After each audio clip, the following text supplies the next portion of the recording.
একটি ভিডিও সম্প্রতি ভাইরাল হয়েছে। একজন প্রবাসী বাংলাদেশে সৌদি কফিলের জন্য সান্ডা ধরছেন।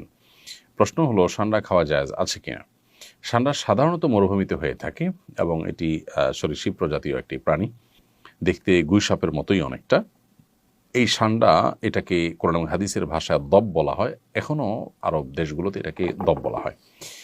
এই সান্ডা খাওয়ার ব্যাপারে 3 ধরনের হাদিস পাওয়া যায়। 3 ধরনের হাদিসই আসলে বিশুদ্ধ। একটা হাদিসে নিষেধাজ্ঞা প্রমাণিত হয়, আরেক হাদিসে রান্না করার পরে ফেলে দেওয়ার কথা প্রমাণিত আছে, আবার কোনো কোনো হাদিসে নবীজির সামনে সাহাবায়ে কেরামের খাওয়ার কথা বর্ণিত হয়েছে। তো এ সম্পর্কে নিষেধাজ্ঞার হাদিসটি বর্ণিত হয়েছে আবু দাউদে, যিনি বর্ণনা করেছেন আব্দুর রহমান ইবনে শিবিল রাহিমাহুল্লাহ, যে হাদিসটিকে ইবনে হাজার আসকালানি রাহিমাহুল্লাহ হাসান বলেছেন। সেই হাদিসটির ভাষ্য হলো যে নাহান নবী সাল্লাল্লাহু আলাইহি ওয়াসাল্লাম আন আকলি লাহমিদ দব, নবী সাল্লাল্লাহু আলাইহি ওয়াসাল্লাম দব বা সান্ডার গোশত খেতে নিষেধ করেছেন। এটা পরিষ্কার নিষেধাজ্ঞা।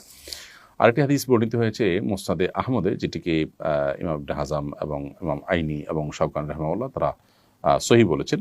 হাদিসটিতে নবী করিম সাল্লাল্লাহু আলাইহি সাল্লামের উপস্থিতিতে সাহাবায়ে কেরাম কোনো একটা জায়গায় গিয়ে সেখানে প্রচুর পরিমাণ দব দেখতে পেলেন। সেই দবগুলো তারা ধরে রান্না করেছেন। এরপর নবী করিম সাল্লাল্লাহু আলাইহি সাল্লাম বনী ইসরাঈলের একটি প্রাণী বিশেষ, যেটা আকৃতিকে বিকৃত করে দেওয়া হয়েছে শাস্তিস্বরূপ, সেটা হওয়ার আশঙ্কা নবী সাল্লাল্লাহু আলাইহি সাল্লাম করে সেটি ফেলে দিতে বললেন। সাহাবায়ে কেরাম সেটি ফেলে দিয়েছেন, পরে তারা আর খাননি। আরেকটি হাদিস বর্ণিত হয়েছে আব্দুল্লাহ ইবনে আব্বাস রাদিয়াল্লাহু তাআলা আনহু থেকে, সেটি সহিহ মুসলিমে বর্ণিত হয়েছে এবং সেখানেও দেখা যায় যে নবী করিম সাল্লাল্লাহু আলাইহি সাল্লামের সামনে সাহাবায়ে কেরাম খাবার খাচ্ছিলেন এবং সেখানে বিভিন্ন আইটেম ছিল, দব ছিল। তো অন্যরা খেয়েছেন, নবী সাল্লাল্লাহু আলাইহি সাল্লাম সেটি খাননি, পরিহার করেছেন।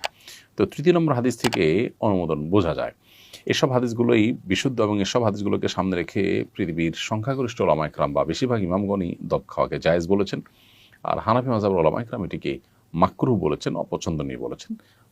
মাকরুহ বলার ক্ষেত্রে আবার অনেক ওলামায়ে কেরাম মাকরুহ তাহরিমি বলেছেন, কেউ তানজিহ বলেছেন হানাফি ওলামাদের মধ্য থেকে। তো বেশিরভাগ ওলামায়ে কেরাম এটি খাওয়াকে জায়েজ বলেছেন। কারোর রুচিতে নাবাদ তিনি না খেলেন, সেটা সম্পূর্ণ ভিন্ন বিষয়।